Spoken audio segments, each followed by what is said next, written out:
All right, Nick Earnshaw, radio station coordinator here at Camden County College, 91.5 WDBK-FM. We are back with another edition of the Cougar Coaches Show. This week, we're doing a little baseball. I think it's my favorite sport, honestly. I'm being honest, my favorite sport. I played it growing up.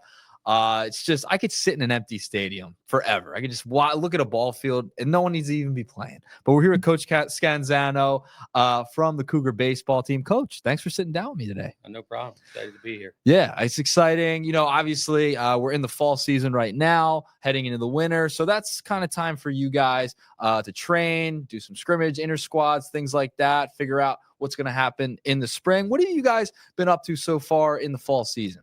Been getting to work. We started back in August, like mid-August, and we always start with 2 weeks of strength and conditioning with Coach Gabe.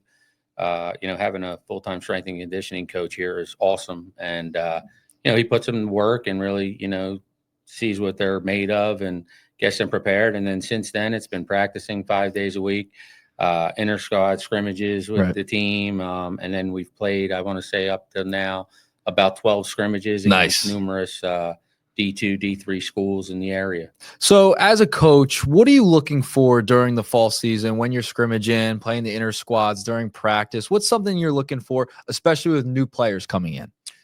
You're looking for the work ethic, character traits. Everybody has talent, because we're recruiting these guys in. So we know what's coming in. And then you get some players that are, coming here because they want to continue baseball and stuff. So, the talent piece, we kind of already have an idea on, and it kind of works itself out. But then it's looking for the other things, the intangibles, the kind of, leadership qualities, again, their work ethic. Are they going to be on time every single day? Are they going to accept their roles? Kind of buy into our philosophy and team and mentality here. Right.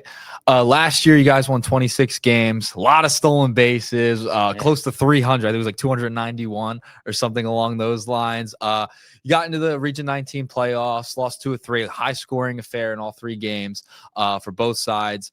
Talk to me about last season and how it ended and what you're looking to improve upon this year and what you're instilling in your players throughout the fall. Last year was a great year.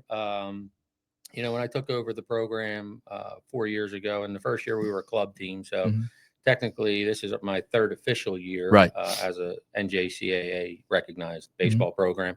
I felt like by our 3rd year this year, things would be coming together, and the team we kind of have worked in the way we do things and stuff. But honestly, we were a year ahead last year, and that was because of the leadership of the team. The sophomores that came in, when they were freshmen, they came in my kind of like first recruiting class. They were sophomores last year, and they really bought into the system, and they took on leadership roles, and they did a great job of creating a culture here, a family atmosphere.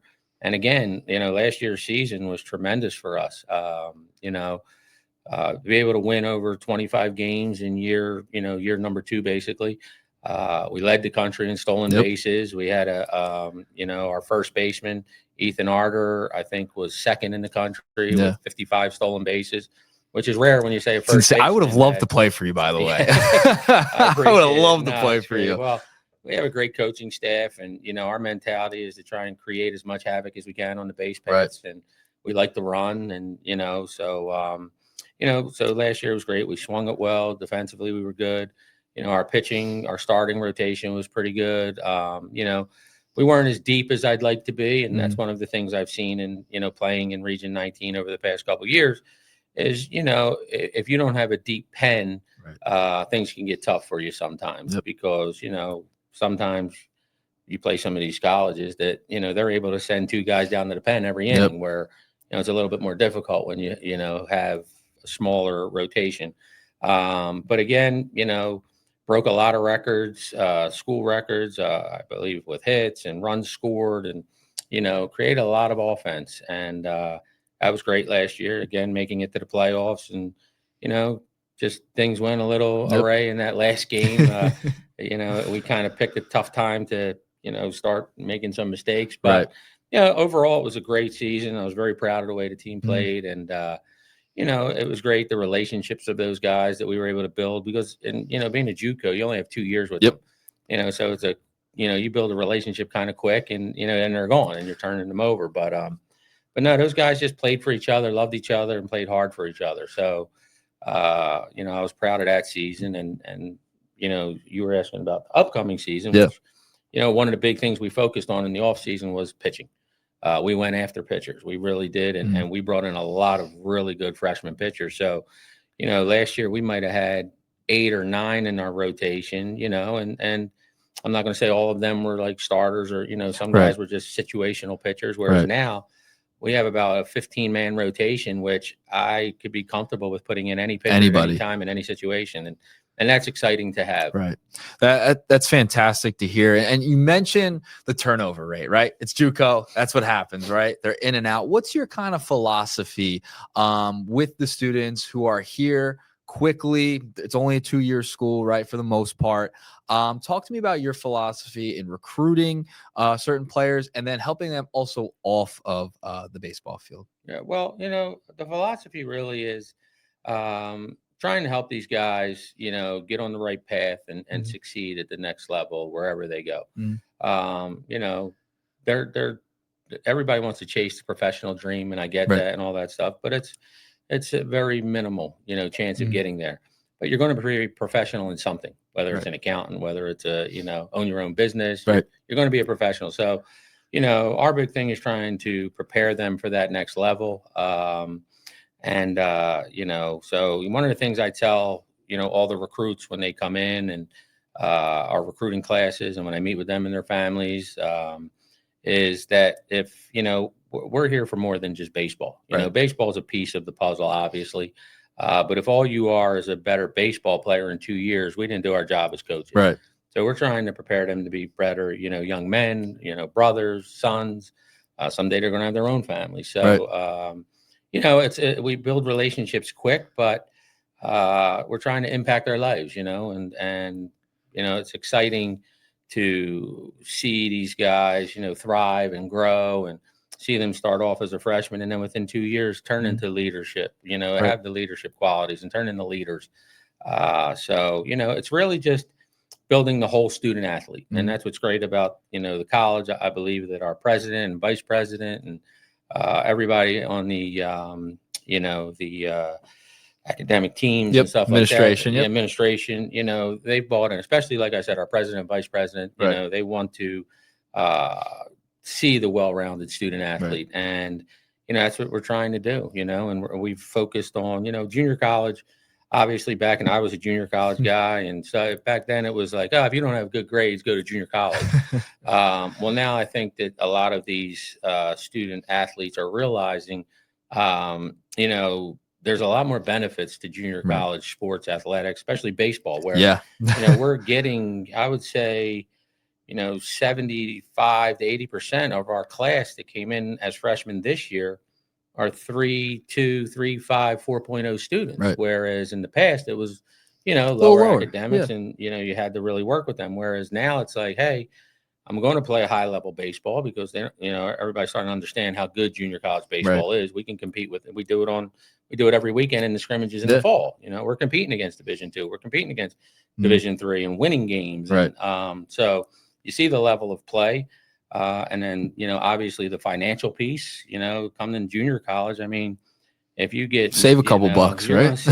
Compared to you go to a 4-year school, you might be paying $30,000, $40,000 a year. Whereas coming to a place like Camden County College, it's without any financial aid, you're looking at about 5. So, coming out of here in 2 years with an associate's degree, 2 years behind you, developing and, learning how to handle the, time management of athletics. It's a great opportunity. And, I tell a lot of kids all the time, like one of the things I tell them is, listen, I promise you that on a job interview someday, no one is ever going to ask you where you got your associates. And they're going to say, hey, can I see your associate's degree? All they care about is where you got that 4-year degree. What's the name on that? They don't care how you got there. But where'd you start? But where did you start? Exactly. So, and it's the same classes, same, everything, same stuff, amount of credits. And that's what's also great about Camden County College is that, I've seen over the past couple of years that our credits transfer pretty much everywhere. It's not like set up just to transfer into the school that's your sponsor or something like that. It's all the state schools outside the state. So it's exciting, and we have a great academic school here, and the education's excellent, and it's exciting to see creating these guys opportunities to go on. Yeah, it's definitely exciting. Listen, I went through it. I was here, did my 2 years, went to Rowan. Boom, here we are. I'm back. I'm back. Yeah.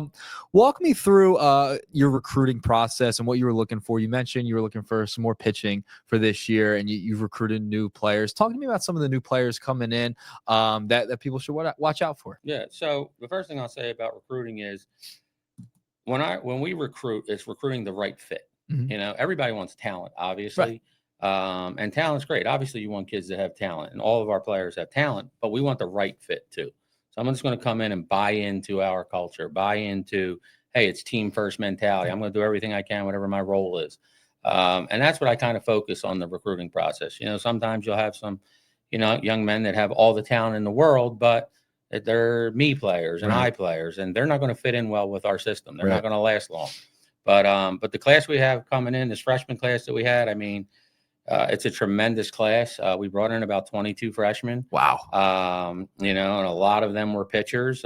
We have, Nick Mokienko from Delsey, Gavin Deegan from Delsey, which they came from strong programs. Right. Got good coaching over there on how to prepare and things like that. We're excited to see what they do this year. One's a righty, one's a lefty. Also Cole Hudson and CJ6 from Delsey, which were, contributors there, all county players. Right. And then, we picked up a young man from Philadelphia. And that's one thing. I'll jump in real quick. I've noticed throughout the program, all the athletics here, is that it's not just kind of local South Jersey, Camden County players. You're expanding as well. Oh, you're recruiting, right? Yeah. Well, already for next year, which I think, it's a compliment to the program, is we already have 15 commits for next year in the 2026 class. Holy moly.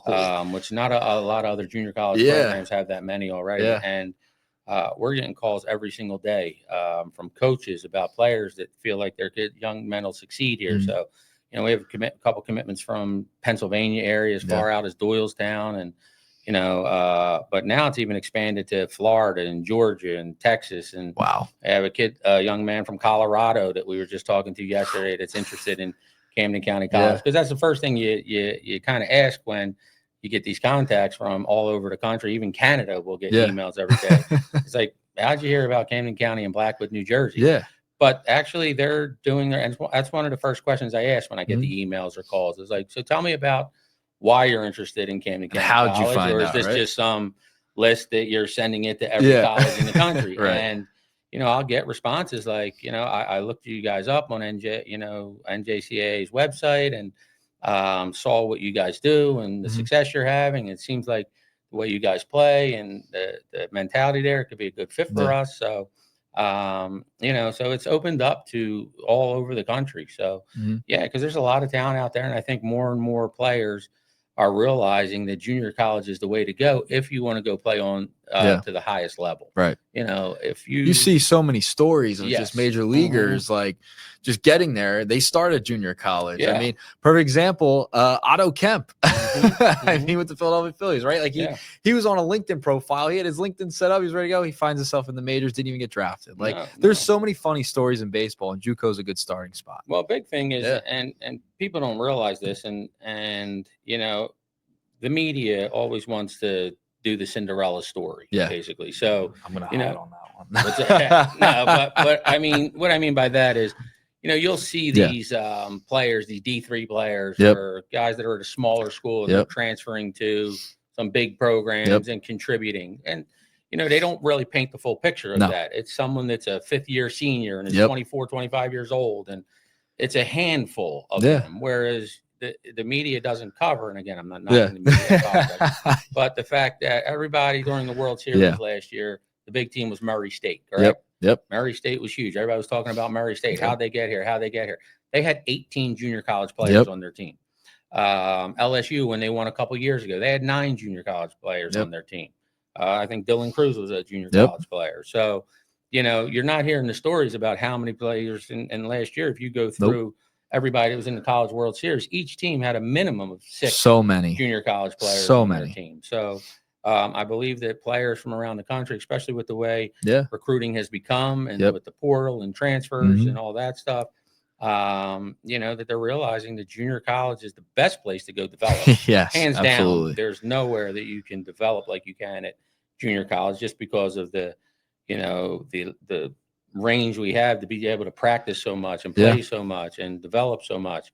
They're seeing that, and their chances of getting to that dream of, Division I or high Division II or wherever is going through junior college. It's a great starting point, and you see so many different stories of players that was, they did start at junior college. You just go down their page, right, and you'll see where they went and where they started out. But talk to me about this team as well heading into next year. How many returning players do you have as of right now? I know I'm like putting you on the spot. No problem. I believe we have 15. About 15. We have about 15 returning players.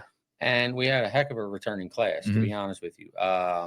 We had 4 returning pitchers that were all either starters or contributors, big-time contributors. Last year, we got, Mike Falls, who's, he was one of our aces last year, was 10-1, second team all-region. He returned. We get back Jonah Jackson, that he actually had an injury last year, redshirted. He's coming back. The other, Jimmy Staple, Michael Manera, Joey Finelli, they were all guys who gave us a lot of innings last year, and we're excited for them returning. We return, our outfield, our entire outfield. Billy Bentliff, who was second team all region. Ian Monteith was third team all region, who's a power hitting guy that can run like a deer. I mean, runs a 6.6 60, and again, Billy Bentliff, who's been out for the fall because of an injury, but he'll be returning. So, we're excited to have those guys all return. So with the amount of talent we have returning and with the freshmen that came in, we're going to be a very, very good team. We've been getting nothing but a lot of good compliments from, these teams we're playing. They want to recruit these young men, but playing some of these colleges, the coaches afterwards are like, man, I can't believe how good you guys are that fast. And you have a lot of talent and ability, and it's exciting to see where we're going this year. As a coach, we are at the junior college level here, and there's a lot of turnover, but you have a lot of guys coming back, like you just mentioned, about 15. How do you balance, the new recruiting class coming in, new players coming in, as well as having the guys come back? What's the biggest challenge for you? Well, again, that goes back to what I just said a minute ago about the right fit. Right. They have a clear understanding of, hey, I'm coming here. It's a blank canvas. I'm going to give everything I have. And I tell them all that in the beginning of the year. There are no starting jobs. Now, there's no starters here right now, whether you're returning, whether you're now, again, who's, you have a second team all region player, an all American, like, hey, there's a good chance he's going to be, in the lineup. Don't get me wrong. But, it's about learning what your role is. So having that right fit mentality, and sometimes it'll raise its head like, oh, coach, I feel like I should be doing it. And you got to have conversations with them and put them in opportunities to succeed or fail, so as far as that, having that mentality is great. And the other thing we tell them all is, listen, the fall is an opportunity for you to show what you can do. No one's winning starting jobs right now, but they're showing who's going to be the guys that, are leading the pack, and they get to see it themselves too. Like, if you struck out 3 times and the other guys got 5 hits, like, you start to understand, like, okay, I need to put more work in, or, so there's really not much of any kind of, backstabbing or anything like that. It's the understanding of, we're here together and we're going to win together. We're going to lose together. And whatever opportunity I get, whatever I get put in the game, it's my time to give everything I can for the team first. And as long as we keep that mentality first, there really aren't any distractions, and guys will remove themselves if they want. Like, I'm not big on, I tell guys, I don't cut anybody, but at the end of the fall, we're going to have a one-on-one conversation, and we're going to talk about your role for the spring. And at that point, you have the option of like, hey, but I'm going to be brutally honest. And that's what's, good about this, college baseball is you can be honest with guys and say, hey, listen, you have 2 or 3 guys in front of you right now. You're not going to get a lot of playing time this year, because I don't want them to waste a year of eligibility too. Right. With the rules now, you take one at bat, you've lost a year of eligibility. Right.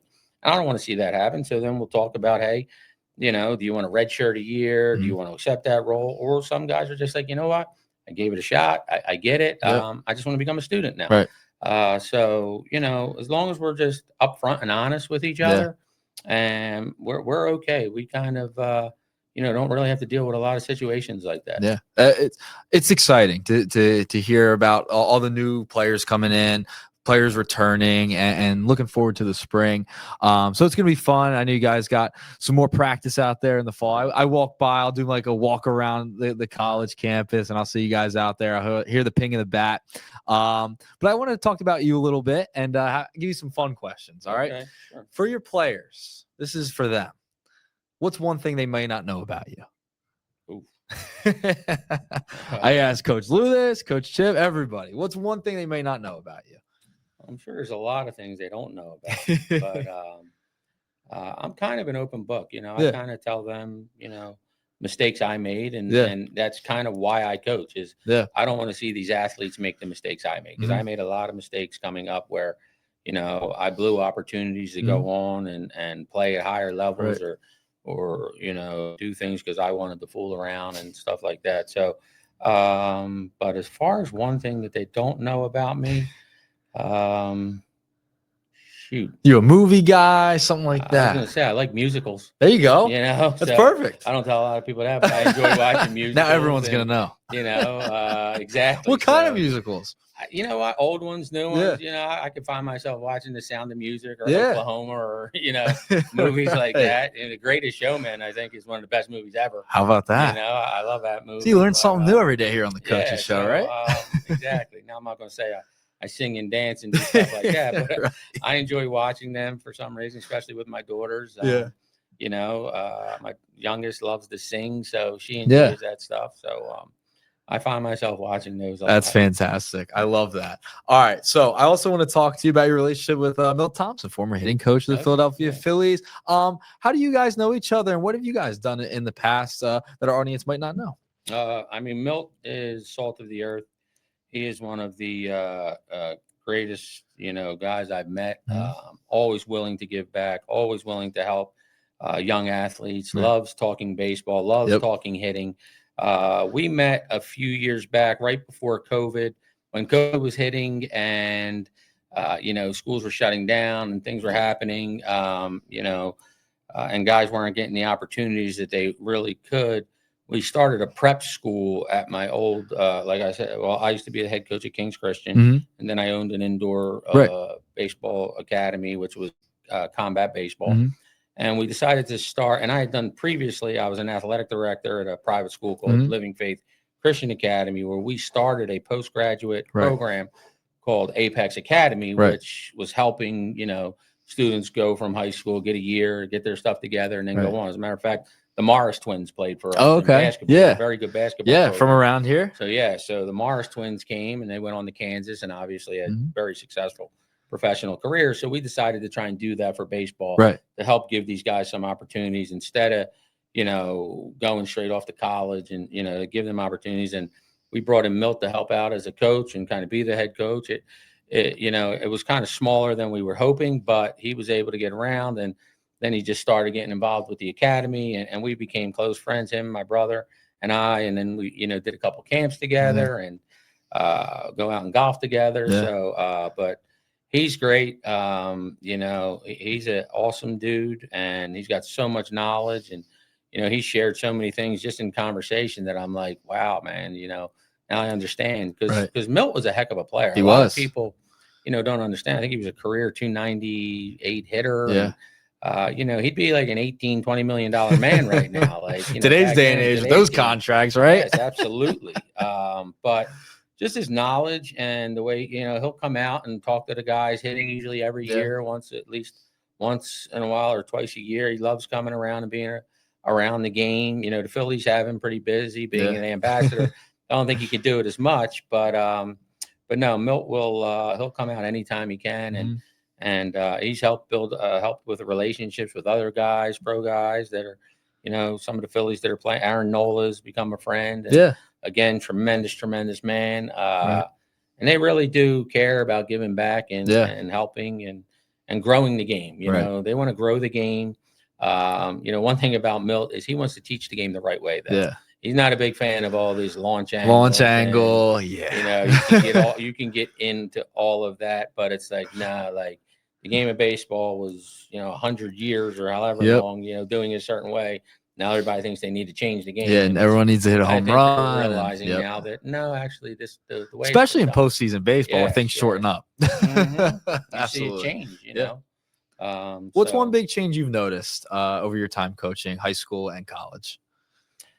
In high school and college, I mean, as far as any changes, I can't say at that level. Like nothing too crazy. Nothing too crazy right now. I mean, I think guys are real big on the pitch counts and stuff like that. But that everything I think flows down from pro ball, really. That's one thing that not a fan of with pro ball is I feel like that some of these coaches out there and kind of our own. I think he's a great coach and a great human being, but I think sometimes they rely too much on the analytical guys and the numbers and big conversation. And don't coach with gut anymore. Like there's the gut feeling. There's no feel. It feels like in the pro game, especially during the regular season too. And that's and you know what? That kind of ties into something I would say then that I've seen change with the game of baseball is because in high school and college level, and I kind of see it here when these guys get to us. Is I have to break them of the habit of being robots. Right. It's like they're coached. Everybody wants to coach them this from when they're little kids. Like you got to do it this way, and you got to do it this way, and you got to do it this way. And it's like they're producing robots where you're told move 2 steps to your right, move 2 steps to your left, do this, do that. Whereas the game, everybody's high on the IQ piece of the game. Oh, you got to have baseball IQ. Yes, you do, but you have to have baseball acumen. Right. Which means like if a guy just ripped the ball down the line his first 3 at bats. How about you shift on your own? Like, hey, let's take away the line. Let's take away.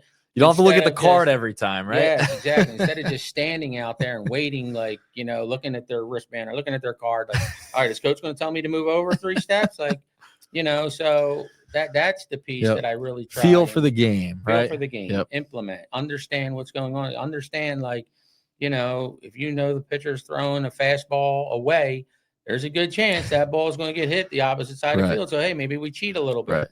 Just don't give it away. But, like, as the pitcher's going, take a couple steps to move or we run a shift. So, go into your own Don't worry shift. About the cards as much. Exactly. Have, like, a feel look in front of you. Yeah, a lot of these kids, that's, like, again, that's the biggest change I've seen is they're creating robots. Whereas, I want you to have a feel for the game. And because – a lot of them are so afraid to make mistakes that I tell them all the time. You're so afraid to make a mistake.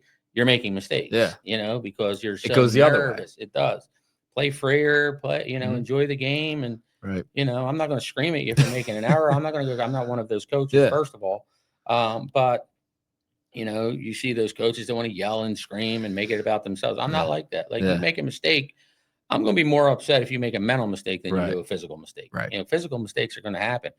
But a lot of the time, the physical mistake happens because of the mental, the mental piece. They go hand in hand. The ball, and all of a sudden, it's I can't throw this away. I can't throw this away. I can't throw this away. And what do? You throw it away. Throw it in the dirt. Or you get tight, or you go up to the plate, and your brain's rattling. You could tell situational baseball when a guy comes up to the plate. Whether he's going to get a hit or not. You see them squeezing that bat, and they're moving, and they're bats moving and all that stuff. You're like, oh, this guy's feeling the pressure of the world. You see the guy come up there, just take a deep breath, look relaxed, you're like, okay, we got a problem here. But yeah, that's probably the biggest thing. Coach, if you had one word to describe this upcoming team, what would it be before we get out of here? I would say responsible would be a good word for them. One of the things that we teach, I try and teach to players is that, everybody wants to preach accountability. That's like the big word. Everybody wants to use that word. We try and teach responsibility. Are you responsible enough to be on time for practice? Are you responsible enough to have all your gear? Are you responsible enough to go to class? Are you responsible enough to do your homework? Are you you're just responsible with things in your life? So it's not that we're not holding guys accountable, we're holding them responsible. And I think that, this team has showed me, over the fall that, yes, they are responsible. The things that I had to tell them in the beginning, now they're realizing like, hey, we're responsible. They kind of got it. We're responsible to pull the tarp off the field, or we're responsible to set up for BP. We're responsible to make sure all the balls and everything's ready to go. And they're taking the initiative to do it on their own. So you don't have to tell them everything. Exactly. So, and that's going to, flow into the rest of their lives, is being responsible to do the things that you're supposed to do. So, a big word for us would be responsibility. That's what we're preaching this year. I love it. It's fantastic. Coach, thanks so much for taking a couple minutes. This is our third episode of the Coaches Show. We hope to get you on again at some point, right? We'd love to be back. The spring, we'll try and do something on like the baseball field in the dugout or something. How about that? That'd be fun. We'll have a new spot for the show as well. I'm sorry. Yeah, go ahead. We do have we have a scrimmage tomorrow, but next weekend, Saturday, we have a home doubleheader. So awesome. Would love to see you guys out, or get some people out there to see the team. And then we do our fall World Series, which should be a really good time. But it's good to have a home game next week to hopefully get players out there to watch, people out there to watch. Yeah, absolutely. Coach, thanks so much again. We'll do it again soon. Absolutely. All right. Coach John Scanzano of the Cougar baseball team here at Camden County College, here on the Cougar Coaches Show. We will talk to you next time. 91.5 WDBK-FM.